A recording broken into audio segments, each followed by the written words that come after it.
हरियाणा के ऊर्जा परिवहन एवं श्रम मंत्री श्री अनिल विज ने कहा कि वक्त संशोधन विधेयक 2025 को हमारी सरकार ने लिबरल होकर बनाया है। लोकसभा व राज्यसभा में चर्चा के बाद यह पारित हुआ, जो सभी पर लागू होता है।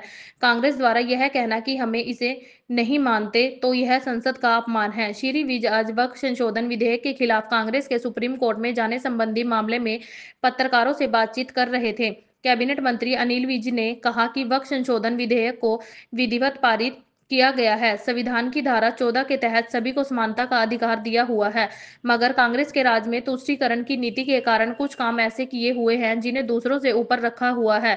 2013 में कांग्रेस ने वक्फ बोर्ड का बिल पास किया था, जिसमें प्रावधान था कि वक्फ बोर्ड जिस संपत्ति को अपनी संपत्ति बताए तो वह उसकी संपत्ति हो गई। इसके खिलाफ लोगों को ही कोर्ट में जाकर लड़ना पड़ता था। यह संविधान की मूल भावना के खिलाफ है। जिस प्रकार से देश में जमीनों की लूट हो रही थी, करोड़ों की जमीन लोगों ने लेकर चंद पैसों में लीज पर ली हुई है। पश्चिम बंगाल सरकार अपराध की जननी। कैबिनेट मंत्री अनिल विज पश्चिम बंगाल में शिक्षक भर्ती घोटाले में सुप्रीम कोर्ट ने इसे असंवैधानिक करार दिया है, पर कैबिनेट मंत्री अनिल विज ने कहा कि पश्चिम बंगाल की सरकार अपराध की जननी है। वहां कानून व्यवस्था का दिवाला निकला हुआ है, इसलिए सुप्रीम कोर्ट ने भर्ती घोटाला रद्द किया है।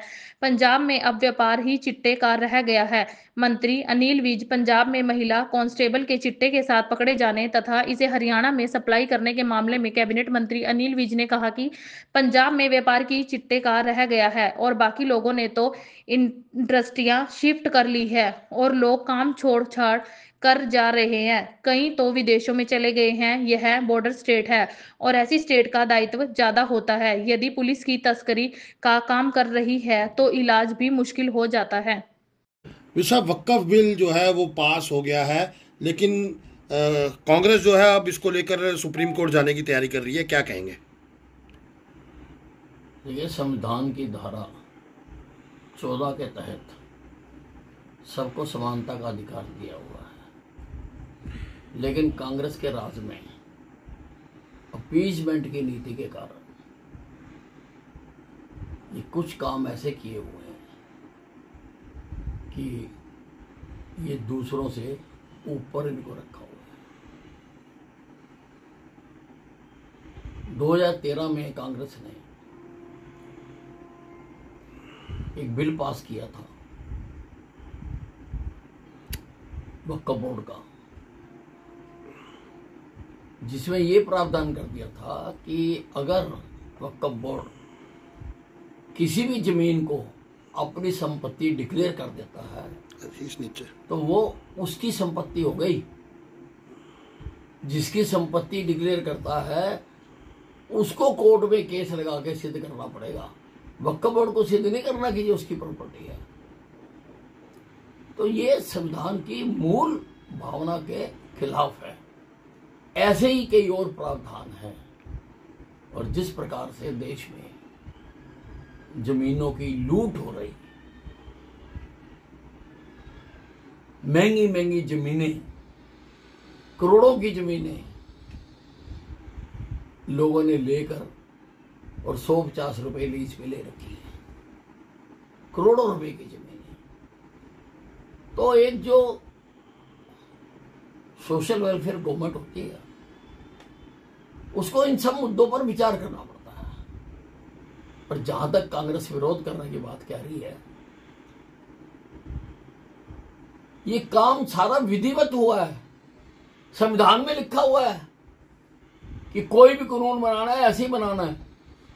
और हमारी सरकार ने तो और लिबरल होके बनाया, जेपीसी को दिया, जेपीसी में सभी पार्टियों के लोग रखे, उसकी संख्या भी आम जेपीसी से ज्यादा रखी। और उसके बाद ये लोकसभा और राज्यसभा में इसके ऊपर चर्चा हुई और चर्चा होने के बाद पास हो गया। जो पास हो गया वो सबको मानना होता है, वो सब पर लागू होता है। उसको ये कहना कि हम नहीं मानते हैं, ये तो लोकसभा का अपमान हो गया।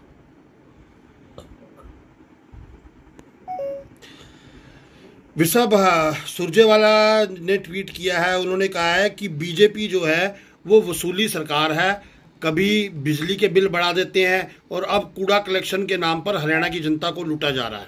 मेरे को सीधा हाल में शिक्षक भर्ती घोटाले में ममता बनर्जी को एक और झटका लगा है। सुप्रीम कोर्ट ने भी जो है इसे पूरी तरीके से असंवैधानिक करार दिया है। देखिए, जो वेस्ट बंगाल की सरकार है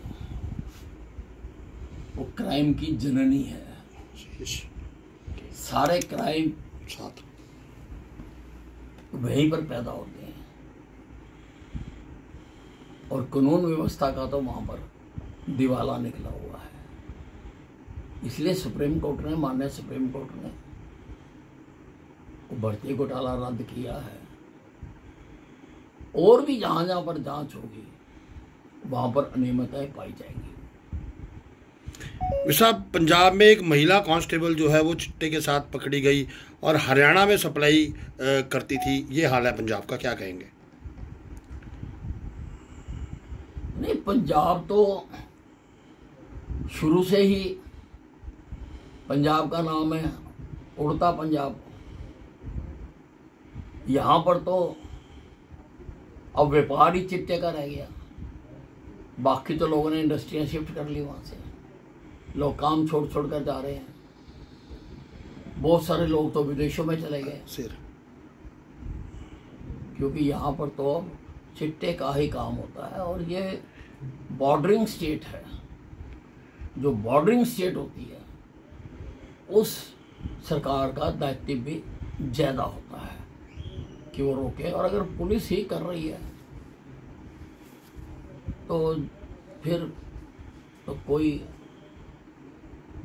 इलाज बहुत मुश्किल हो जाता है।